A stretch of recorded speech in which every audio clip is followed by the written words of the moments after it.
IACP webinars, Learning Without Barriers. Under the guidance and leadership of Dr. K.D. Mallikarjun and Dr. Shaktidas, IACP presents Integrating ICF in Practice by eminent speaker Dr. Jenny Carroll, who is Center Director and Consultant Physiotherapist at Cerebral Palsy, Cymru. Cymru is the Welsh name of Wales, and it is a country that is part of the United Kingdom. Let's hear more from our IACP President, Dr. Malika Arjun.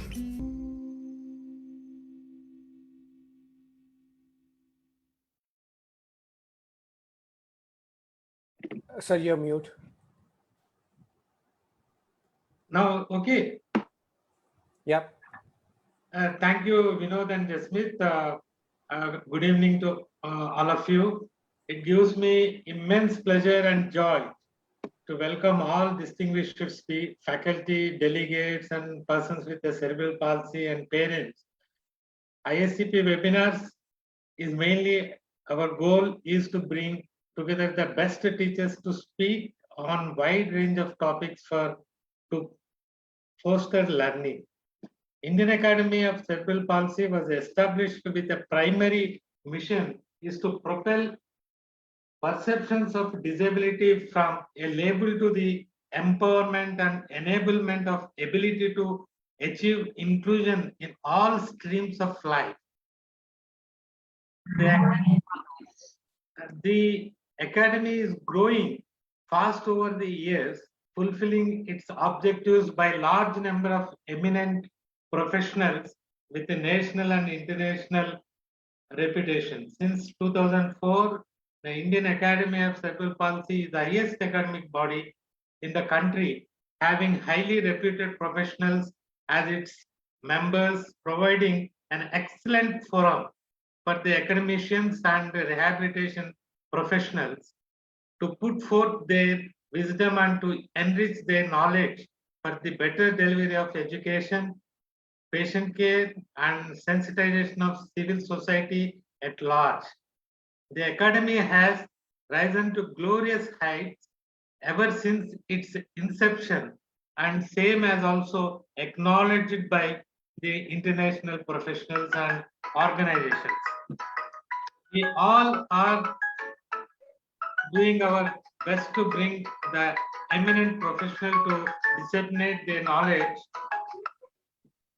And my sincere thanks to all Board of Governors and Executive Board members of the Academy, in spite of their busy professional work, has ably coordinating this webinar with advice at each step. My sincere thanks to mentors of the Indian Academy of Cerebral Palsy. Without their advice, all webinars of this Academy would have not happened. On behalf of Academy, I would like to place on record appreciation to the Dr. Taral Nagda, Dr. Meenakshi Girish, Dr. Jasmith Arun, Vinod Tiwari, and our entire team for their painstaking effort in organizing ISCP webinars.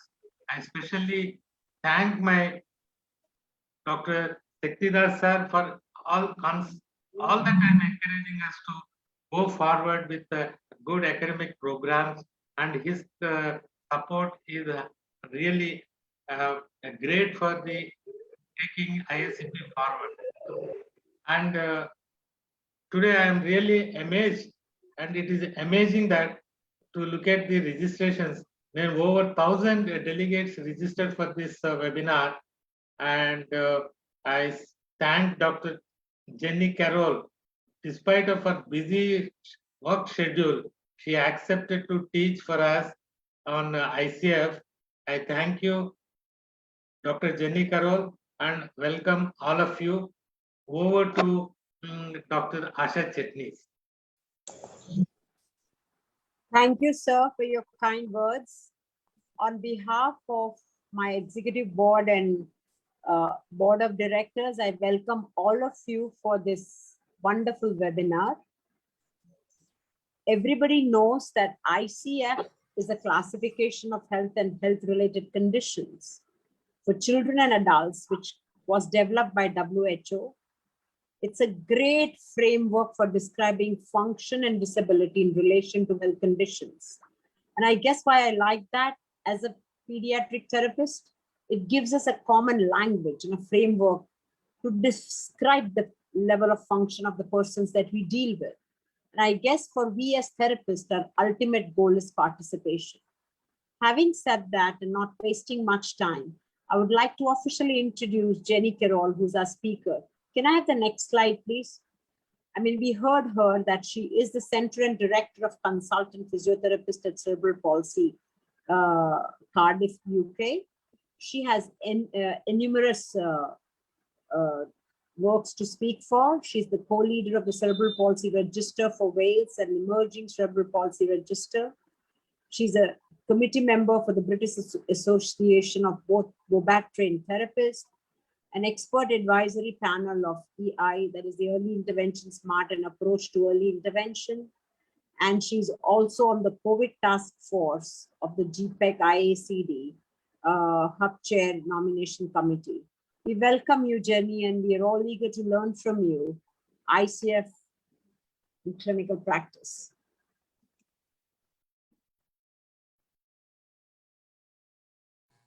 Thank you. Thank you for the welcome. I'll just try and share my slides and hope that goes well.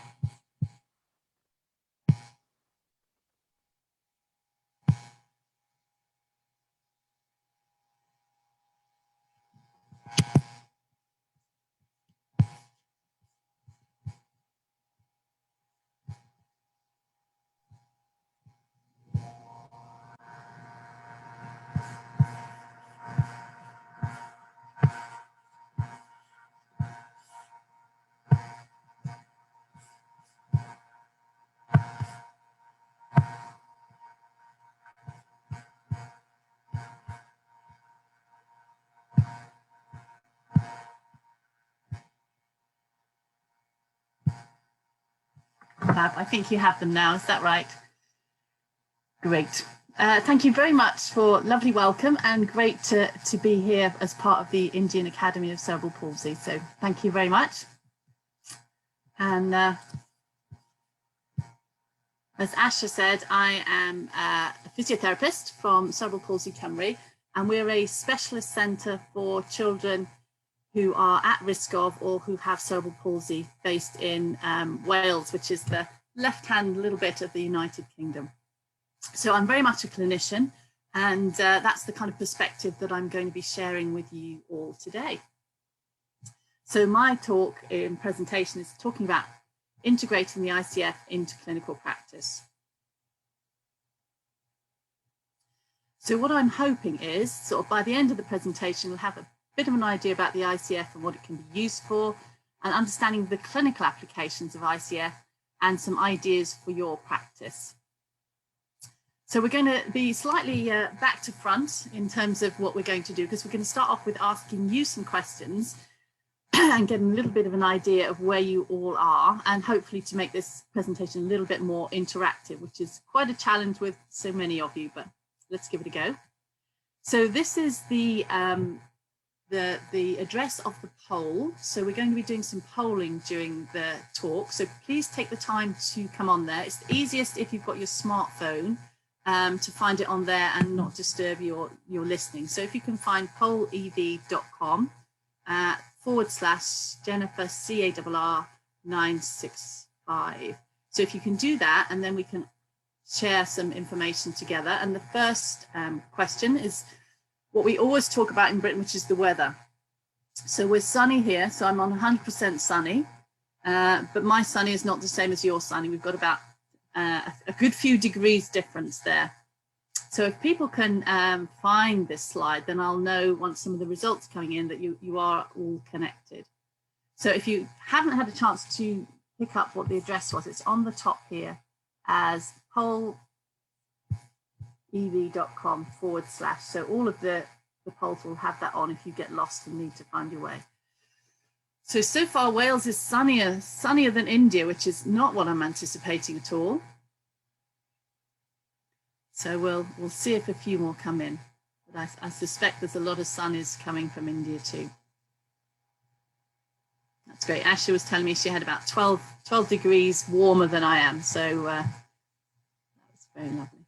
Okay, so I'm hoping there's a good few of you now attached to the poll. So then I'm going to go on my next question, which will also give me an idea a little bit about the audience, is what profession are you? Can you let me know what profession you are? And who's here? Oh, lots of physios, medical doctors. You're very fast on this, so that's good. I was worried it might take us a little bit longer. No OTs so far, some others. Oh, OTs are coming in. No speech and language therapists. Okay, yeah, coming in. Great, so physios are predominant, and that's really nice as I'm a physio. So thank you all very much for coming. So my next question to you all is, have you heard of the ICF? So I'm anticipating what the answer might be here. Yes, fantastic so far. Really great. Now my next question is how familiar you are with it. How much do you know about the ICF? Are you really, really familiar? You use it in all your practice? A little familiar, you kind of recognize it, recognize some of the terms, or less familiar? So it's a bit of a mix, and it'll help me know how much time to spend on which bits of the discussion. So that's really great. So the balance of a little familiar, that's good. And I think, you know, I've talked about the ICF in various contexts in various countries, and that's a kind of familiar pattern. People are familiar with it, but not necessarily really familiar with it. Great. My next question, it's all me asking you questions today, is do you integrate the ICF into your practice? Yes or no? Or you're not really certain?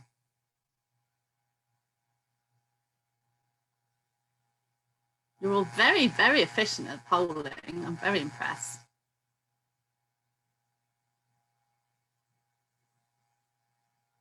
That's great. Okay, so lots of people are integrating it into their practice. Fantastic.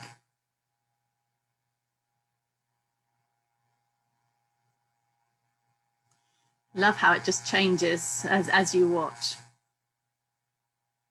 Great. So my next question is possibly slightly more tricky. So for those of you that answered yes, this is now a kind of free typing question. How do you use it in your practice? What is it that you do? How do you integrate it? This one's slightly more tricky because you've got to type and not just choose. But I'm hoping it'll still work.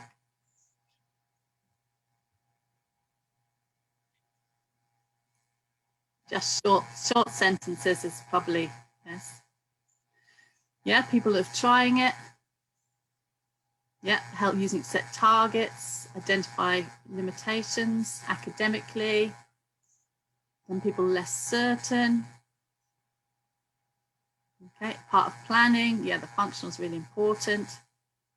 Great, lots of ideas coming out here. Goals, uncertain. Yeah. And with parents, yeah, and there's a few bits in there like difficult. So there are some challenges around it and barriers. Great, thank you all very much. Lovely, thank you. So my next question is, do you use the ICF codes? Are any of you using the ICF codes?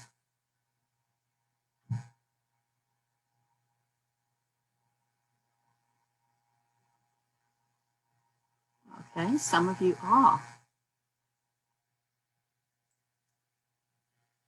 That's great. Excellent. Now I'm going to ask you the tricky question. Those of you that said yes to this question,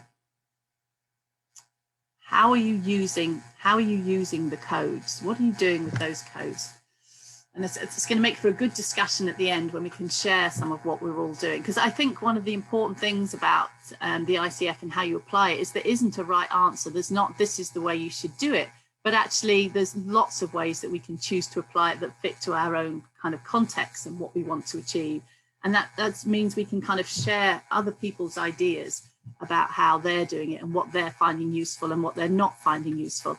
And I think, you know, we found a lot of it is trial and error. Uncertain. Yeah. Don't use the same codes. Yeah, codes are a bit more tricky, aren't they? And we'll talk about those as well. But I'm impressed that some people are doing that. So I found the ICF a bit of a journey, and it's interesting to look at where you all are on your journey, and that's given me some insight. And it's not been a short, straight journey, really. It's a bit of a wiggle along the path to kind of get over all the obstacles we found along the way when we found things more or less useful. And I've also very pleased to be asked to come and talk to you. When I got the invitation, I looked at your webinar series, and you've had a great webinar series. You've made such positive use of the opportunities that lockdown have kind of started us doing, and some really good webinars, and a lot of them cover very similar sort of material. So my job's probably going to be pulling some of those things together that you've already learned about. So I'm going to try not to repeat too many things other people have said, but there will be some bits of sort of crossover. So the first webinar you had was Dr. Shashikala presented a really, really excellent webinar, and it sort of laid the groundwork for what I'm going to talk about today. So I'm really pleased with that. So she talked really about the changes in how some of the classifications and the model of disability has varied and changed across time.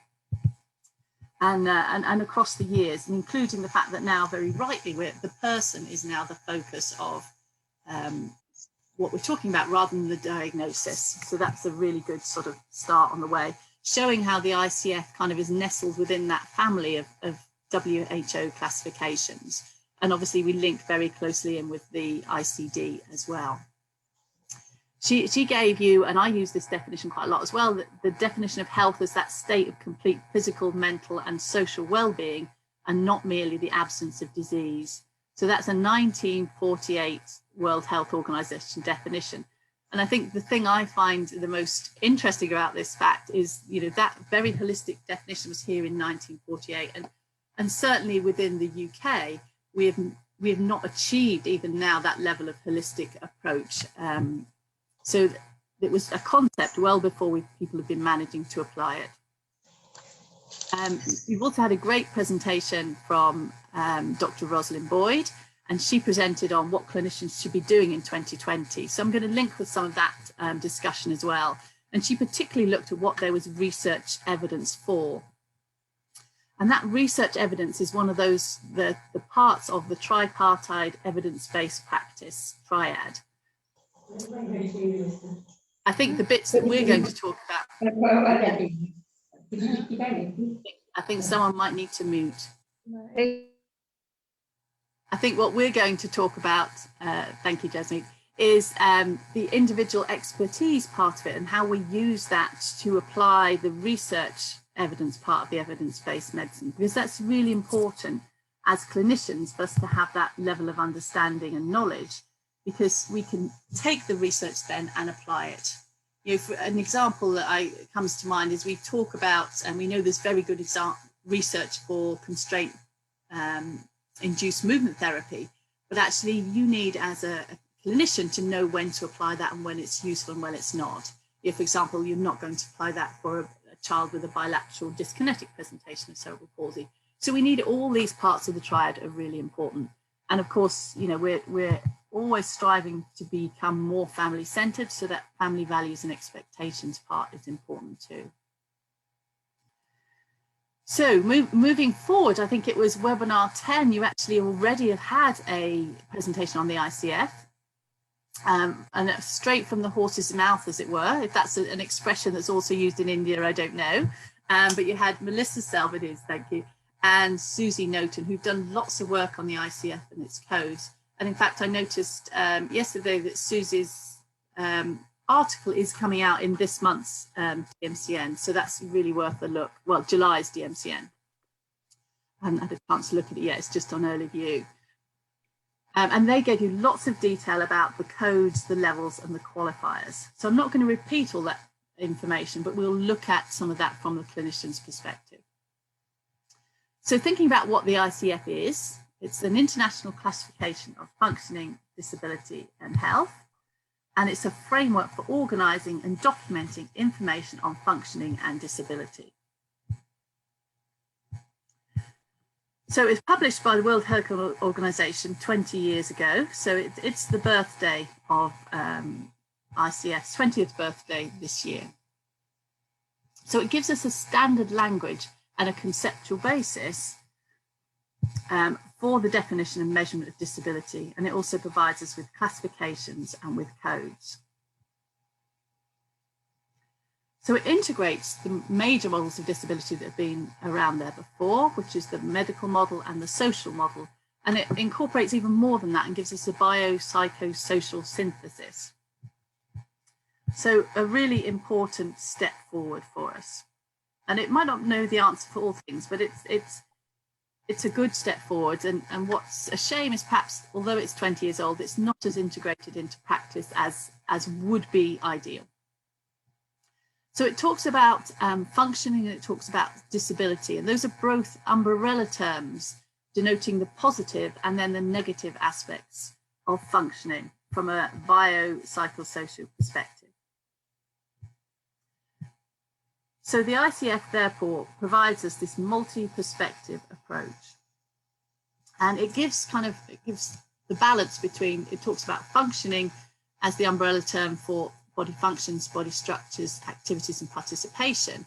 And it gives then the positive aspects of that interaction between the individual and the health condition are the functioning, and the disability is the opposite. It's the impairments, the activity limitations and the participation restrictions. And it talks about the negative aspects of those interactions between the same concepts. So it conceptualizes that dynamic interaction between the person's health condition, their environmental factors and their personal factors. And it shows how all those things work together as a system. And it's a biopsychosocial approach then to participation. And we talked about, and Melissa talked about in her talk, how the CYF-CY is formed for children and young people particularly. So some of the underlying principles that are really important is that it's got universality, which is classification of functioning. It should be applicable to all people, irrespective of their health condition. So it's about the people and their concerns prior to the health condition. So it takes away that sort of labeling of what the condition is about. And the parity, because no matter what is your health condition that causes those, how you function, how you participate, it's about the function and the participation. And the neutrality, because wherever possible, it talks in neutral terms. So you can use it to talk about the positive and the negative aspects of functioning. So this is the picture that we're all very familiar with, the conceptual framework of the ICF. And you see how the arrows are designating how those relationships are forwards and backwards and go both ways. So how can we use it? Functionally, what can we use it for? And there are lots of things. So it can be a statistical tool for population studies and information management. And I think you can do an awful lot with the codes then in this context. An education tool for curriculum design and awareness raising. And the conceptual models, I think, is really helpful for this. Social policy tool applicable to all aspects of health and disability. And I think, again, this is a really important way of shifting the thinking around disability. A tool for advocacy and empowerment of individuals, the same thing really. A research tool for outcome measurement. I think there are positive aspects around this and more challenging ones. And then as a clinical tool for treatment planning, assessment and evaluation. And that's mostly what we're going to talk about today. So a quick look again at the conceptual model. So what sort of things are covered within each of these domains? So participation is about being in a life context. So that might be being part of your family, actively participating in your family. It might be sports or activities you enjoy. It might be your job and what you do for your living. So it's being part of something in a functional life context. And activity is about really activities that your body does. So it might be about running, walking, jumping, sitting in different ways, standing, and then the body functions and structures much more at a lower level. So it's around, might be your range of movement, it might be your heart function, it might be your strength, it might be your balance and flexibility. And then it's about the individual as a person, so them and their own personal characteristics. And then the environment, which again is a sort of wider look at the environment. So it might be the challenges of, you know, living somewhere with good access, steps and roads and things like that. But it is also about your family. So your family is an important part of your environment, and particularly as a child. And it might be the environment that we can provide for you in terms of splints or supports or accessible equipment. So those things are all that wider context of environment. So you also had Professor Christine Imms giving you a great presentation on participation and the importance of that, and really emphasizing, and the same as Asha mentioned earlier, how participation really is what we're trying to achieve as clinicians. That's really our reason for intervening, is generally to improve participation. There are a few things like pain that come in body structure and function that might be a primary target, but usually what we're trying to do is enable the person to participate in life opportunities and life opportunities and circumstances. So you've had lots and lots of great information on participation, on Ros in terms of the evidence base, and Melissa Selb in terms of the ICF and all the things that it has structurally. So it's what can I now add that's going to be helpful today? So we're really going to look now about how we apply this in clinical practice. So it's what you can do on Monday morning that can change things for the child and the family that are in front of you. Because that's what we're aiming to do ultimately. So it's trying to put some of those things together in a context. So we've said participation is the ultimate goal of therapy. So with that in mind, where I work, one of the things we've developed looking at the ICF is we start reading it from right to left. Because if participation is what we want to do, then we need to think about participation first. So I often use a Covey quote, Stephen Covey, some of you may be familiar with. It's 7 Habits of Highly Effective People. It's quite well known, but he always talks about beginning with the end in mind. So if we want to know where we're going to on our journey, that's really, really very helpful. So as we know, participation is our end point if we start with looking at participation. So that's where we start with our journey. So the other thing that we like to do is we need to be able to link in link in the ICF with what we're doing anyway as part of our whole treatment process. And this really looks at how we look at the sort of treatment cycle. This is what generally everyone's doing, isn't it? We're assessing and analysing. We're looking at what the challenges might be. We're setting goals collaboratively with the families. That's what we're aiming to do. We have an intervention. I'm a therapist, so my intervention is therapy generally, but it's whatever intervention you're able to offer or signpost to. And then you practice with those interventions. You have contextual activities. Then you reassess, reevaluate your goals. Is what you're doing working? Is that useful? If not, you start again or you carry on, depending. So it's a kind of cycle that is ongoing. And as we're family centered, this is centered around the family. And you've got that ongoing dialogue, feedback, exchange of ideas. We like to work on the concept that the family is the expert in the child and we're perhaps the expert in the interventions. And gradually we're sharing that expertise. So we get more expertise in the child and the family get more expertise in the health condition. One of the things that we sort of developed later on and looking at is actually this top part is also quite important, and perhaps one of the clinical skills that we don't think about and value enough. And I think Ros talked about motivational interview, which again is an important part of this kind of thing, is getting that link with families and really getting that opportunity to understand what it is that the family wants. So to kind of connect, listen, explore and respect, and getting that relationship before you start your kind of therapeutic journey. So I thought the best people to help us to go on is actually having some clinical examples. So I've got some young people and their issues to share with you the journeys that we've made with them. So I'm going to introduce you to Stephen first of all. He came to us when he was nearly 11, I think, when we saw him. In last year of primary school. And we saw him for a single session, just one session in partnership with his local team and his mum. So we asked Stephen, what do you want to work on? What would you like to do in this session? Nothing, no, thank you. I mean, he was 10 going on 11. So, you know, he's perhaps got a little bit fed up with therapy generally. He has a left hemiplegia. He is GMFCS level 2 and max level 3. He has difficulty holding objects with his left hand and with bimanual tasks.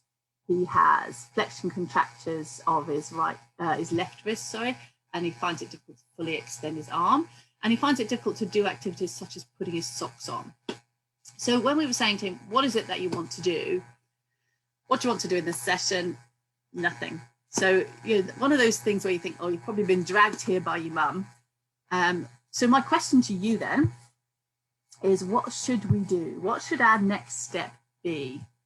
So I'm going to do another poll and see what you all think, so we can have this journey together. So should we do exercise to improve his range of movement? Should we do some exercises to strengthen his grip? Should we do both of those? Should we do nothing because he's actively saying he doesn't really want therapy? Should we do dressing practice because that's a more functional activity and we know he's got problems with dressing? Or should we do something different?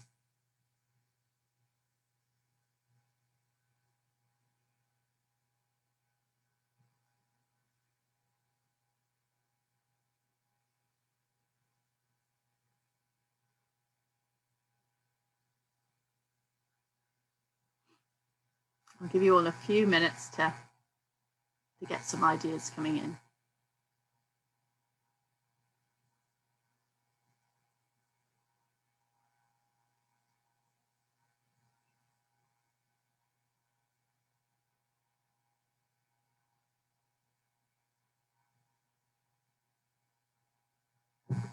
Okay, so far, no one's saying we do nothing. And we've got some people want to look at range of movement, grip, both of those things, looking at dressing and looking at something different.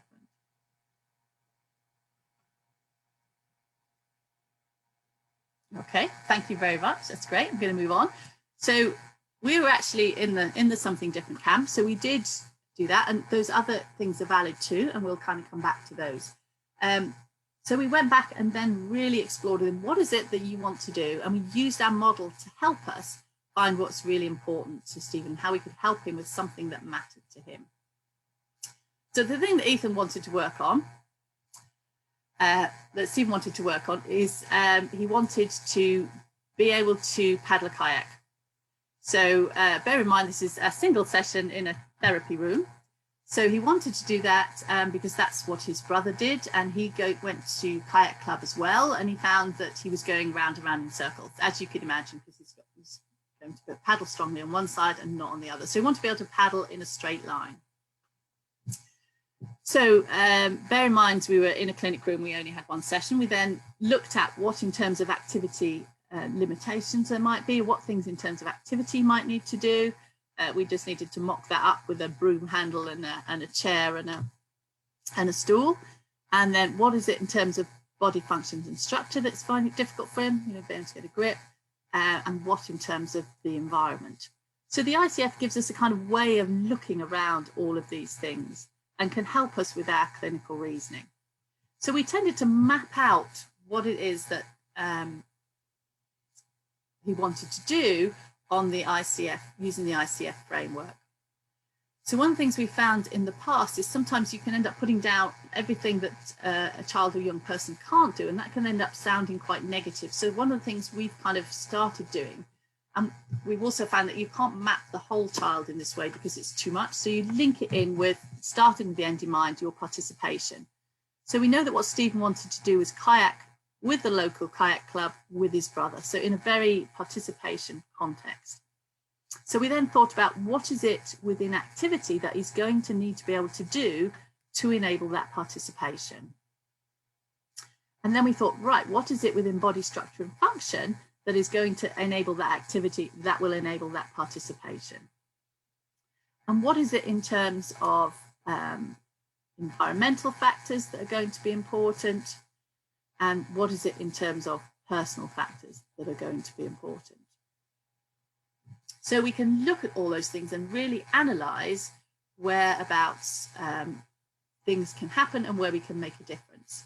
So I'm going to go back to asking you a question and saying, where should we target our intervention? So whereas we as clinicians, where should we then target our interventions? Which of those domains of the ICF?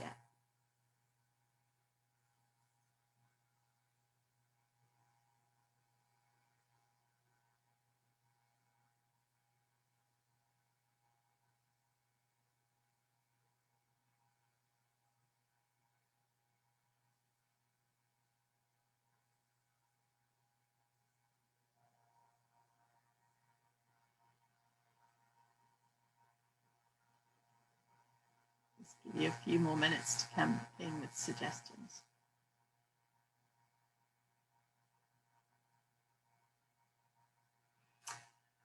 That's great. I think you're ahead of the world here. So yes, I would say you want to target all those domains. And going back to, again, Christine Innes's talk here, she talked about changing the environment is a lot easier than changing body structure and functions and activity. And that's absolutely right. So where you can, often the environment and working environment is your, what I think of as your low-hanging fruit, and you can often get the biggest changes there. So one of the things, for example, that we did for Stephen is we managed to find him a support that helped him keep his hands on the paddle. And that, again, was really helpful for him. But I think, again, we can still change things in all levels of the ICF, even if they are more challenging. It's still, I think, important for us to do that. And some things will be easier to do than others. The other thing that's really nice here, of course, is that as he's working in the participation, and he's going to want to do the participation because it's something he wants to do, and we've changed these things in our intervention to help body structure, function and participation. But actually his participation then, bearing in mind those two-way arrows that we've got there, will help his activity, and that will help his body structure and function. So everything kind of then, because it's a system, will help and be positive to support each other. So with helping him with his environment, with his body functions and activity, we can help structure and scaffold that participation, but him doing that participation then will also help his activity, body functions and structure as well. So it's a kind of two-way opportunity there. I'm just going to play you a very quick of him canoeing, and they took away the ideas and the suggestions, and as you can see now he's got a support on his hand to help him keep in contact, and he's worked very hard, and he's now very pleased to go the straight line. So, right, I think we've got enough time to whiz through another example of a child with GMFCS level 5, and then we'll have a quick look at an example of coding. So this is Gertrude. She's a bright, happy, sociable 12-year-old young lady. She likes listening to music. She likes surfing. She takes part in various quite out there sport challenges with her dad. She attends a residential school that she enjoys. She's a powered chair user, and she uses that. She navigates with her left hand. That's generally her preferred hand. She has 4 siblings, and she has 24-hour care provided by her parents and a team of carers when she's home from school. So she also has a condition that's very similar to quadriplegic cerebral palsy. She has a GMFCS level 5, a MAX level 5, and a CFCS level 1. So again, looking at this model, we identified what Gertrude's concerns are, what things she would like to be able to do within participation. So what she wanted to be able to do was eat crisps when she goes to her local youth club in the holidays with her siblings. It was currently difficult for her siblings to help her, which is kind of frustrating for everyone when they want to be enjoying the youth club. But she felt this was something she was really missing out on. Here's a little video of Gertrude with her crisps.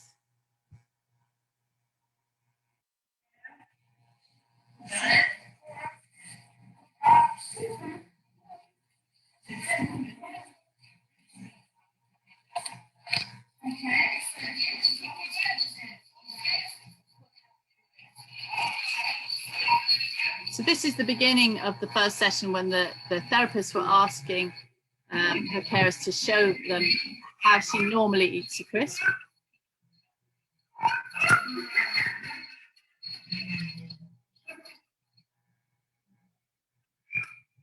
I have to say, she shows herself as very patient.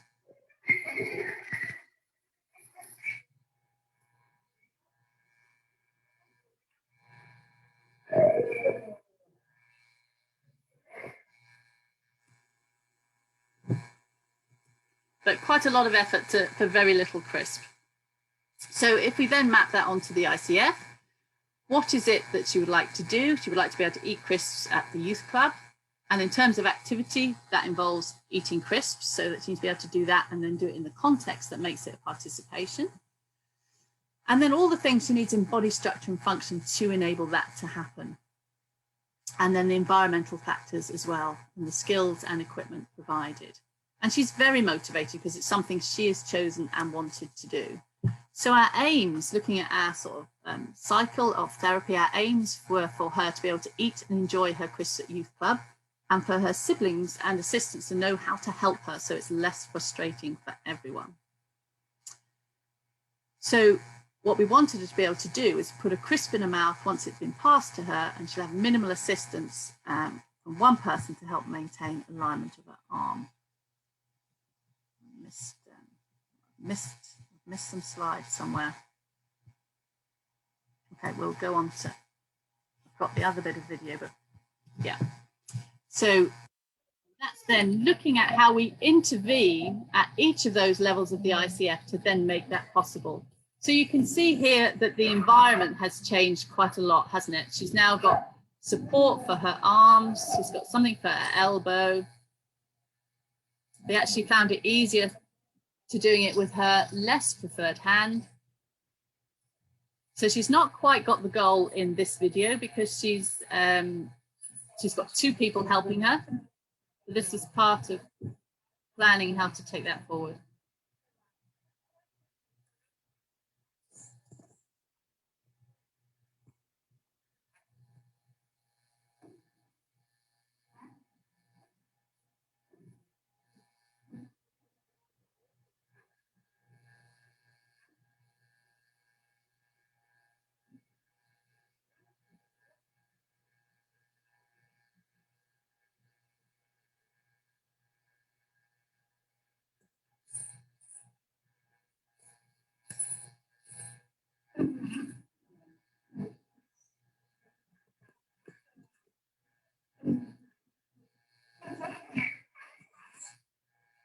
And then what the aim was to be able to do with one person. So again, totally independent feeding is probably something that's going to be really difficult and perhaps not something Poppy is going to achieve. So this way she can be independent to a greater level, have one person assisting her and feel she's putting the crisp in the mouth herself.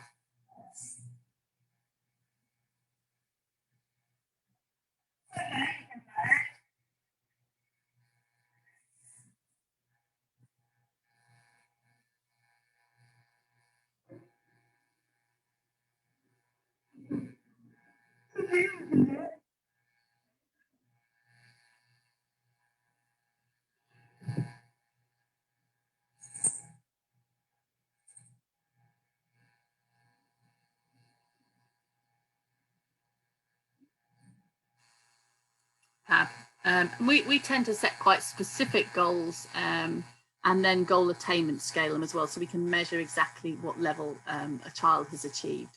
But we've not really got time to talk about that today. So we're going to briefly now talk about the coding system. And that's where it sometimes gets a little bit dry and the potential for falling asleep increases, because it is a little bit more complicated, not so much what we naturally think about. So the functioning disability of an individual can be recorded by selecting the appropriate category in its corresponding code and then adding numbers or qualifiers. So we can map someone's functioning really, really accurately using the ICF and using the core sets then for a particular child. So the ICF model and conceptual framework provides a platform for common language, which we know, and a high level of structure and the classification and its finer details allow for then very specific description and quantification. And therefore it gives us building blocks for statistical information. And that way is really good in terms of research and building pictures of populations. So the definitions of the ICF have things called inclusions and specifications. So you have really clear definitions, and you can look it up if you're not really sure about, oh, is it this code or that code? And I recommend using then the ICF browser, because that's really very helpful and easy to use. So if you're looking up a code for something, and it should go across all countries and cultures because of the way they're given some examples and specifications, and it should work for the lifespan. So this is a sort of structural organization and hierarchy of the codes. So you've got your ICF at the top, and then you've got functioning and disability, and then you've got your contextual factors. And your functioning and disability, under that you've got body functions and structure and activities and participation. And in terms of the coding, those two things are lumped together because it's more difficult to separate them out, because often what makes it participation is the context that an activity is being performed in. So they go together as a group of codes. So all the B codes are body function codes, the S codes are structure codes, the D codes are your activity and participation. Then you have your environmental factors that are E codes. And as Melissa Selb said in her presentation, there aren't codes for personal factors. And then it's divided down at different levels. So you have a chapter level, which is then a single number. And then as you go into more detail, you're split down into level 2 and level 3 and level 4 categories. And again, depending on what you're using it for, will depend on the level of detail that you decide you want to go down to. And I think that really varies. So I'm going to introduce you to Oliver and look at him in the ICF. The whole ICF is massive and quite unwieldy for doing this with, which is why then the course sets have been developed. So for Oliver, who is 9.5-year-old young man, he's going to introduce himself.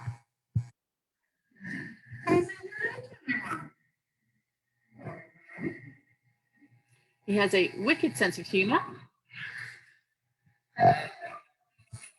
dystonic cerebral palsy. He's on intrathecal baclofen. He has a PEG and epilepsy, and family find it difficult with dressing him. He has problems with sleep, difficulty with sleep, and also difficulty, and you could hear that a little bit there in his throat, couldn't you, with clearing secretions. So the course set that's relevant to him is the Children and Youth with Cerebral Palsy brief course set for 6 to 13 years. So then we look at what some of those challenges are. So we look at sleep function.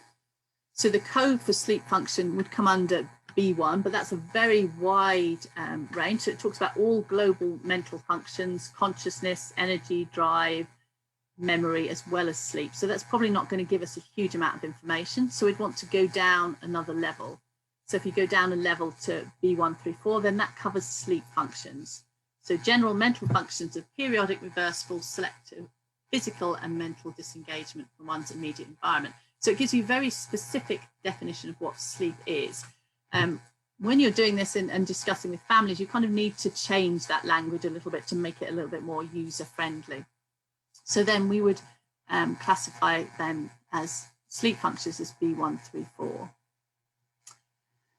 So it gives you very clear inclusions about what they're talking about for each definition. So what you're talking about is the amount of sleep, onset and maintenance, quality of sleep. But what you're not talking about then is the things in red, the consciousness function. So it tells you, this is, you've got the right code then if it fits that.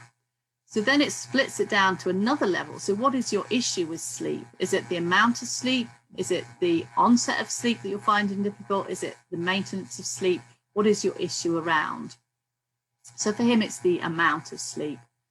So because that's in neutral language, you need the qualifiers to make anything. So what is it about the amount of sleep? Is it that you're getting too much? Is it you're not getting enough? What is your issue? So that's where the qualifiers come in, and they denote the magnitude and level of the problem. So if you're having a problem, it might mean an impairment or a restriction. So you can use any ICF category, and it needs to have at least one qualifier. And they come as you have the number, the decimal point, and then the qualifiers come after the decimal point. So the first qualifier tells you the level of the problem. So the amount of sleep is going to be, is it no problem, is it a mild problem, moderate problem, severe problem, or complete problem? And again, there's a huge amount of subjectivity in this, because what might be somebody's mild problem might somebody else's severe problem. So again, there is a subjective element to this. So then we would code that as B1340.2. So if we look at a structure, for example, we've said it has a muscle contracture. So structures related to movement, it would come under that category. And then to go into more detail, it's part of his upper limb. And then more detail again, it's part of his upper arm. So we might say he's got an elbow contracture. So then what is it around that? Is it part of the bones? Is it the joints? So we might say, okay, we think it's part of the muscles of his upper arm. So then that gives you another part of the code. So we'd say for Oliver, S structure 75002. And then the qualifiers for structure give you the extent of the impairment. So that's your first qualifier, and then your second qualifier gives you the nature of the impairment, and then the third, the location of the impairment. So you're getting an awful lot of detail here. So for him, we might say his elbow contractures was a severe impairment, and we thought it's not that he's absent with his muscle, it's not that it's a deviating position, it's actually a qualitative changer within the structure, and it's on both sides. So you can get an awful lot of information. So if you got given that number for Oliver, you could go back and look at all that information. And then when it comes to environment, you talk about facilitators or barriers. So it starts from a plus and goes to a minus.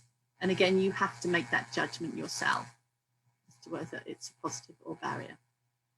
And again, personal factors, there are no codes for as yet, but it sounded from someone's talk that might, Melissa's talk that might be changing.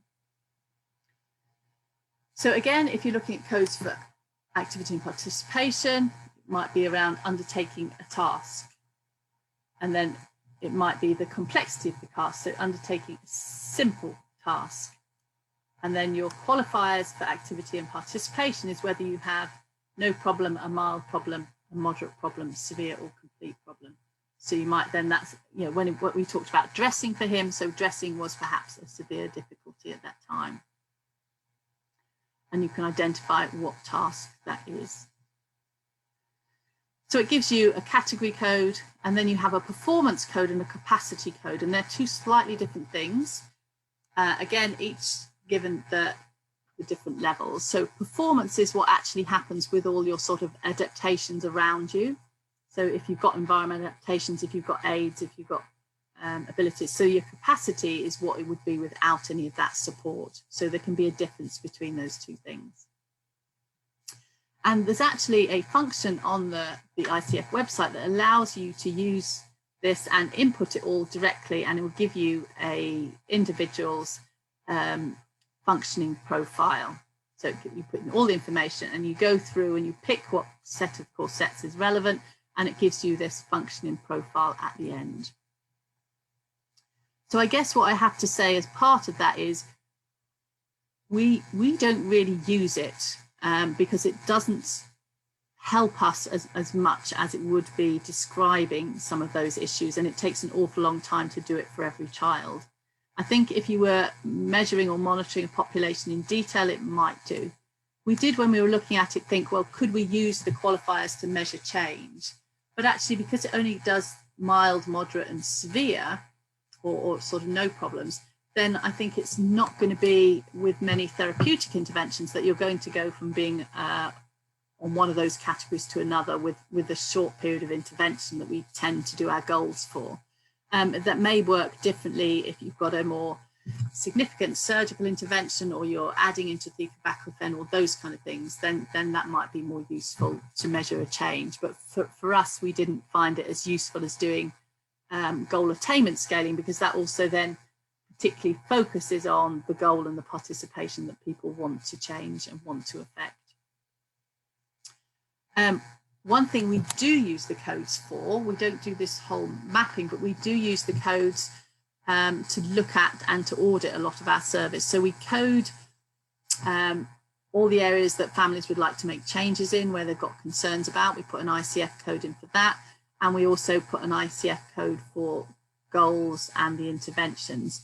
So that sort of helps us then really understand, and we can audit. So we audit, are we mostly setting goals, for example, in activity and participation? And we've seen a change in that across the years and across time. We started doing goals about 20 years ago, slightly more. And we're now able to audit using the ICF. So are we setting goals in body structure and function? Are we setting them in activity and participation? And we know that we're aiming to be setting them always in activity and participation. So we've been able to see how that's changed, and our practice has changed over the years as we've kind of got much more participation focused. So that's been helpful for us looking at progress within our service. The other thing I haven't talked about, which of course, you know, we can't miss out, is the valuable work that Peter Rosenbaum and Jan Willem Gorter have done in making it more friendly, the ICF, and giving us the F words. And that's all available on the CanChild website, and changing some of those things into easy talking about and easy understanding concepts. So friends, function, fitness, family, and fun. And the really, really important thing I think that this adds is giving the 6th F word, which is the future. And the ICF itself doesn't give us that aspect. So this is an aspect that they've added that is really important. So when we're looking at our interventions, when we're looking at what we're doing in terms of participation and the whole child, we're thinking about that future as well. That's really important. So in summary, it's as a conceptual model, it's a really, really useful tool. You need to find a way of integrating into your sort of treatment intervention cycle, so it becomes part of your practice in an integrated way, and linking it with very specific family set, child-led goals. And in that way, then it can encourage much more family-centeredness. It can encourage teamwork. And I think one of the important things for it is having team goals and a team approach. And the ICF gives us that opportunity to do that if we're all looking in the same way. I'm just going to point you to some resources I've found useful and some websites. The Who Guide is really good, and the core sets. And the ICF browser just makes life bearable when you're trying to find codes. And this is a really helpful book that we've used in a lot of our work around goal setting. So I just have one last question for you, is how confident do you now feel in your use of ICF practice? Do you think this has been helpful and given you more confidence? Has it not changed your confidence because you're still not confident, or you were confident, very confident in the first place, or you're feeling less confident?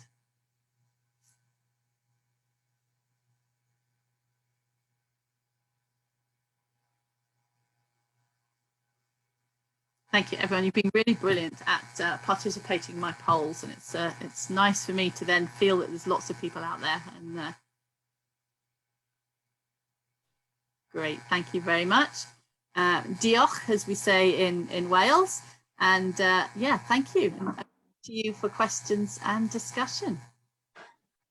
Thank you, Jenny, for a lovely presentation. If I may just sum up, she had these great ideas, how to apply it into clinical practice. She actually gave us a great definition of health, explained us both the models of social and health. She also made us understand the definition of function and disability. And I like the words that she used, begin with the end in the mind. That was really nice. That's what she spoke about, the participation. And when she went on to speak about the codes, she spoke about what were the qualifiers and how you use them and how you can just kind of help you to go forwards. And I think so at the end, what she said, that everything needs to be family centric. We need to really look at how we incorporate ICF into our treatments. And finally, every goal is a family goal, and we really need to work as a team. Thank you for a very, very nice lecture. We have one or two questions, if I may ask you. So the first question that was asked was in regards to... Asha, Yeah. may I interrupt? I'm sorry. Dr. Meenakshi Girish would like to speak for 1 to 2 minutes. Sure, go ahead, sir. Dr. Meenakshi Girish. Hi, Meenakshi. Hi, I'm sorry I won't be able to start my video because I'm in the hospital ward. But Jenny, it was a pleasure listening to you, and we know where all this knowledge is coming from, a lot of experience, and we have learned a lot. I just had two quick questions, if I may, regarding the ICF. I'm very proud to say that practically everybody in India is now getting around to knowing about ICF and trying to apply it in some way or the other. My question is, how sensitive are qualifiers in documenting progress or change with intervention over time? Can we use the coding system for that? Yeah, we got quite excited because we'd been using goal attainment scaling, and that gives us 5 different levels of change. And we thought, well, there's 5 qualifiers. Can we do the same thing with the ICF and use the qualifiers? But we found it doesn't work quite well enough because it's not very objective, because you then get the mild, moderate or severe. And I think it's a subjective change then, which gets it very difficult if you're measuring your own practice and measuring the change. And I think very often we don't ever move from one category for another. So if you've got, for example, a level 5 child, like the one I presented, you know, his problems are probably always going to be in the severe category. And so we didn't find that you can change those things. It may be if you're doing a much more major intervention, like suddenly you're starting intrathecal baclofen or something, you might then find that you can change the qualifiers. But I think as a general measure for practice, we haven't found that they work for us. So we've stuck with linking goals and goal attainment scaling. Just another quick question, and then I will stop. On a scale of usefulness, would you say environmental factor plays a greater role in improving participation than work on activity and function?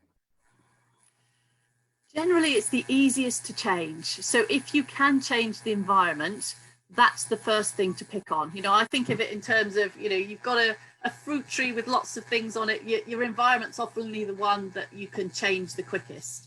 But I think it's still worth trying to influence the other things.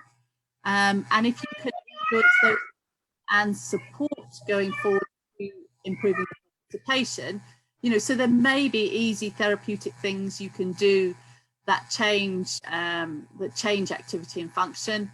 There may be more difficult things. I mean, environment is definitely the easiest one to change. And you could see that with the little girl, Gertrude. A lot of what we were doing was changing the environment. So we put pillows in place so her arms were supported. She'd got somewhere to weight bear on, and bearing in mind that her carers are part of her environment. So helping them to support her is changing her environment. So definitely that's the easiest and the quickest to change. And sometimes changing the environment also helps then support changes in activity in itself and in body structure and function as well. So if you're always in a better environment because, for example, you're in a more supportive chair, then that's likely to help you in terms of body structure and function. So I think the important thing is knowing that these things all fit together. And, you know, when you're trying to intervene, obviously you want to do the thing that's the easiest and the simplest for the family and for ourselves, and the things that will make the biggest impact. So I completely agree. Environment is usually your first port of call to do that. But I wouldn't ignore the others either. Does that help? Thank you, Jenny. I wish we could keep listening to you for a longer time, and we could have more sessions with you to clarify so many other doubts. Thank you so much. Thank you. Hi, Jenny. Coming back to you, we have 2 more questions. It was your first case. I guess the name was Stephen, right? Where you were talking about kayaking. Remember that? So the question is after that, and the question that was asked, it says, because you mentioned that it was one session. So the question is then which domain would we work for? So we work for participation, but because we were in a clinic room and not by a lake, unfortunately, we worked in activity. So we looked and environment. So we looked at what things he needed to be able to do to kind of assess what needed to change. So we then gave him some activities and a program to follow that would help with things within activity. And we also gave some ideas of how to change the environment. I mean, one of the big things I think that helped was we managed to work out a way of keeping his hand on the paddle, so that made that just one easier thing than him constantly trying to get his hand back on. So we worked within all domains, I would say, except participation in the session. But a lot of what we were doing was giving the family things to go away and do. You know, as part of that, we can give our advice, then we'll say, well, what you need to do and practice, and, you know, and that practice needs to be in the context, which is, you know, we can do things on a chair in a clinic room, but really needs to then go and practice that in a kayak and put all of those things together and really use it. So yeah, we were working in environment and activity within the session, but then for the family to go away and do all of those things. The second question overall is, explain how ICF can be used as outcome measure. Yeah, that's back to Meenakshi's question, really. And I think it's difficult. It can be used, but for me in my clinical context, the centre I work, we've not found it helpful to do that. We were a bit disappointed because we thought it'd be really great to have everything within that ICF domain, but we've not done it. So I think if you've got, you know, if you had multi-level surgery or something like that, then you might change from something being a moderate problem to being a mild problem, or a severe problem to be a moderate problem. But looking at all of the children that I gave you examples of, if we then mapped their ICF codes like we did Oliver at the end, I think they would come out as pretty much the same, even though they were doing something different. The other reason I'm not that keen to use it as an outcome is because it goes down into such a lot of detail, and it is around, there is stuff around activity and participation, but together, I think you could then get bogged down into the detail of body structure and function, and because you would want to make changes in those domains, and you can't hold all of those things on a whole ICF core sets in your head to work towards at once. Whereas if you're looking at, right, okay, what is it that family, that child would really like to do, you can really focus on that and use the ICF to look at how it all fits together and how you could change things in different domains to influence that participation. But I think if you're trying to use it as a measure throughout and do all those codes, that you're likely to end up spending your time worrying about a range of movement of the joint and something that's too abstract and not really going to make a difference. So, yeah. And the other last question is, using ICF code seems very difficult practically. Could you share any easier ways for coding? Yeah, I don't know if there are any easier ways. I think what we do is a good balance, because, you know, we tried mapping out someone's functional profile just to see how useful it was, but it is practically, it takes much too long. We don't have the resources to spend that amount of time on doing it. I mean, if you have ultimate resources, maybe it would be an interesting thing to plot someone across time. I don't know if anyone's done that as a research project. That would be interesting to do. But I think what we do is we have a set of codes and use the browser as the quickest that finds the codes. So we code all our goals, and that has been helpful, I think, in driving practice, because we can use that then for audit purposes. So if we code, you know, and I don't know them off the top of my head, I always have to use the browser. So if we were working on trying to go back to the model of that we've used, say eating and drinking, there are codes on eating and drinking, so you can pick out those codes. So it's then helped us look at, well, what things do families ask about, so we can look at the codes to be really clear on that. Whereas sometimes when someone's written something down, it might be that you're looking at something around eating and drinking, but is it eating and drinking is it being able to use a knife and fork? Is it being able to have a meal and be sociable in a continuity? Is it around just swallowing and your eating? So the codes help you kind of really hash out the differences in that. So I would say deciding what you want to use the codes for and collecting them just at that level is probably the best way of using them. Otherwise you can find you're spending a lot of time collecting a lot of codes, but you're not really clear what you're going to do with them and how helpful they are. So we're quite simple, I guess, in how we do it. We have one question from the Facebook. I work with persons who are deaf and blind. Often some of them are with cerebral palsy. What I have understood that we have to prioritize the sensory abilities first and then integrate ICF into practice. Well, I guess the ICF includes all those sensory abilities, so I don't think you necessarily have to separate out the two. So you would decide what you're wanting to work on, and you would map out in the same way as I've done in the examples, but there would be a lot more sensory information that would come into there at all those different levels. So you'd have sensory information in terms of the activities that you were looking at doing and the challenges that you had as well. So I think you could use it in the same way. It's just the information that you would collect would be different. But again, you're trying to, with that child, work on what it is they want to do. So whether it's a functional task they want to do, whether it's to be able to play, whether it's to be able to communicate, to interact, you can still include all those things. And I think that's where I was saying in the presentation, and I think Melissa Sell probably said in hers, is it's around, because it takes away the diagnosis as such, so it's talking about the function and the participation you want to achieve, health condition. So then it can be trying to communicate can be an issue, which might be because you've got those sensory implications. It might be because you've got motor issues around voice production. It might be any of those things. But then that's the participation you're trying to work for. And then what you need to look at in terms of activity and body structure and function would be different depending on what your health condition and your environment and your context are.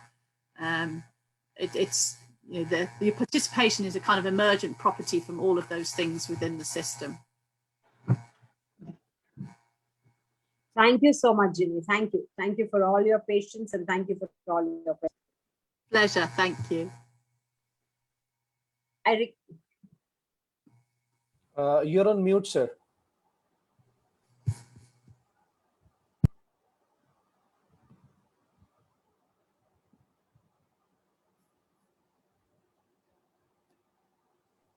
Unmute. Yes. In my personal messages, my inbox is overpowered with an excellent, wonderful lecture by Jenny Carroll. Thank you very much for taking our time, and we request our Dr. Shaktidas sir to give a vote of thanks.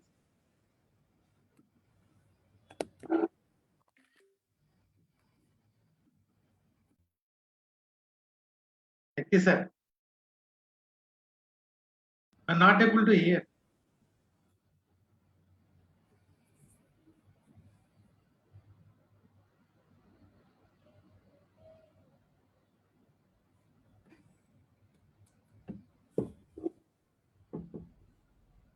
You're not audible, sir.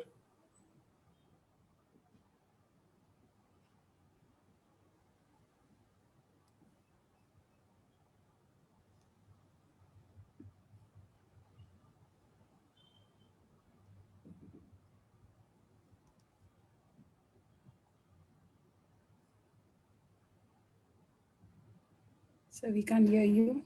Can you re-log in, sir? Maybe from your phone?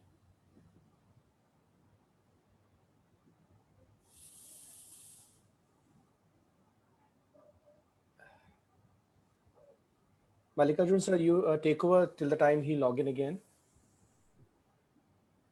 You just logged in. Sir, unmute. Audible, sir? Yes, sir. Yes, sir. Yes, sir. Thank you. Very sorry. Good evening, respected our president, sir, and from board of directors and all the members of the executive body.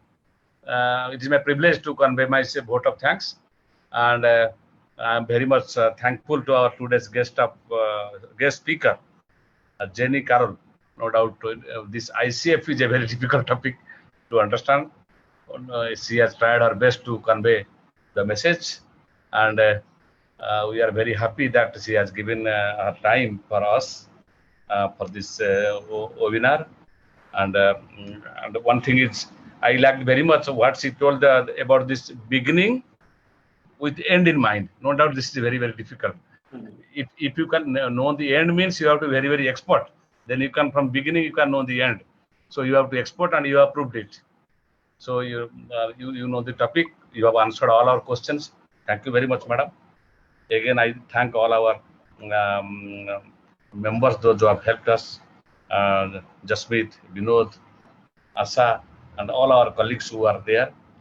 These things, this type of webinar, it does not start once a day, in overnight. It started rolling down weeks before. So I convey my thanks again to my President Mallikarjun sir, all our board of directors, our Dr. Sasikala, those who are no doubt the I can say they are the front runners for the ICF in our country. Those who have tried their best how the message reach to the those who are practicing it. So no doubt this topic will help us. Again, I thank Dr. Minaki, Dr. Taral, all of those who are helping us to making these people our think tanks behind their work.